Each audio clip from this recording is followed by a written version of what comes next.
Welcome back. Mark Bertoli joining us from Abbott Wealth Management on this Wednesday afternoon. Welcome back to the show, Mark. Yeah, you bet. Yeah, big week this week as we watch a Liberal majority sweep the nation.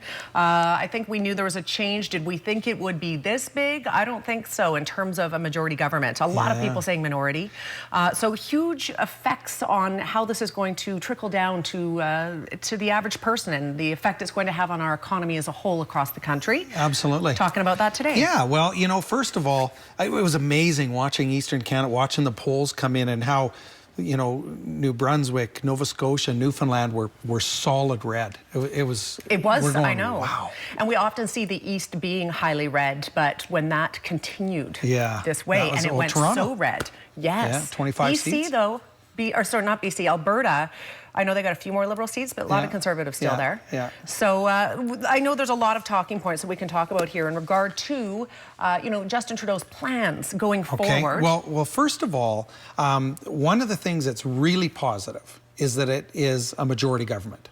So typically what happens in a minority government, everyone gets in the sandbox and they get along for a while, and 2 years in, something comes up, there's a spat, and bang, we're right back into another election. Majority government, we've got a 4-year term, beautiful, there's stability in the market, and it also gives the government an opportunity to get things accomplished, which is really good. So there are a few things that are relevant with respect to the platform. You know, when every government comes in and looks at the finances they're handed and then has to adapt to that as well. So, you know, some of the things. So, one of the things is family tax cut. So, no more income splitting within the family. So that's going to throw the onus back on the income earner.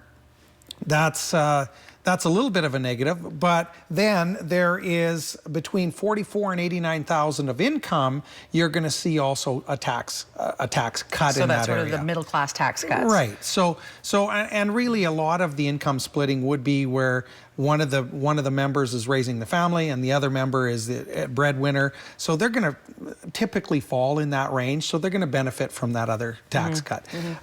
There is also child benefit.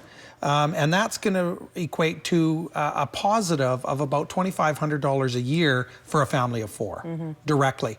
And, you know, it's interesting.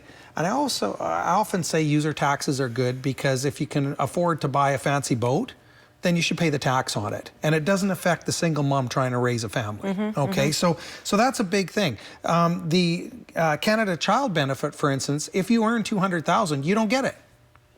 I absolutely agree with that. Seems fair. Right, and let's target that. What about the tax-free savings account? This just changed, did it not long ago? Tax-free savings account is moving from a $10,000 contribution annually back to about a $5,500.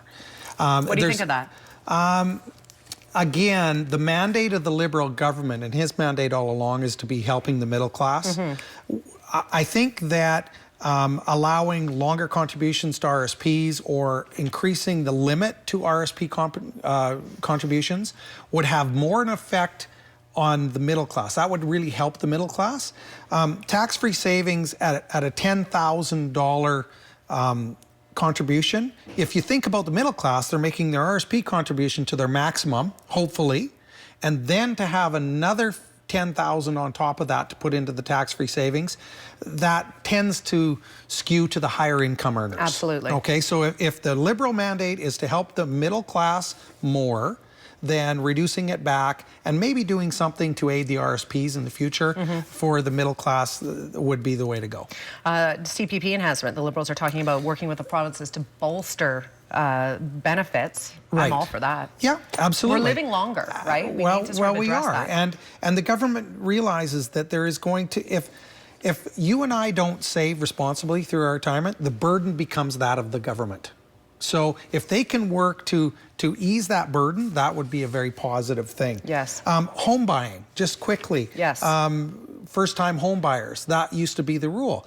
They're becoming more flexible. If there's a separation, for instance, a separation in a marriage, you can access your RSPs then. If there's a death of a spouse, you could possibly, or if you're forced to move for work. So those are very great common sense ideas that will help people out. High income tax is going to start at $200,000, and for instance, at $300,000, you'll probably see about a $3,000, $3,200 more in tax. $300,000, I don't know that someone's going to notice $3,200 of extra tax. So, and I guess OAS, that's the big one. I'm on the cusp. Just before me, you got your OAS at 65. The government came out and said, if you were born on this date and later, you're going to have to wait till age 67. So my wife and I were sitting there. We said, hey, look at that. It's about $6,700 a year benefit, and now I go back to age 65. So really, I'm about $14,000 ahead in OAS contributions. And here's one of the reasons why it was put to 67. Right now, there's somebody turning 50 every minute of every day in Canada. And the burden on our tax system and everything is going to be huge.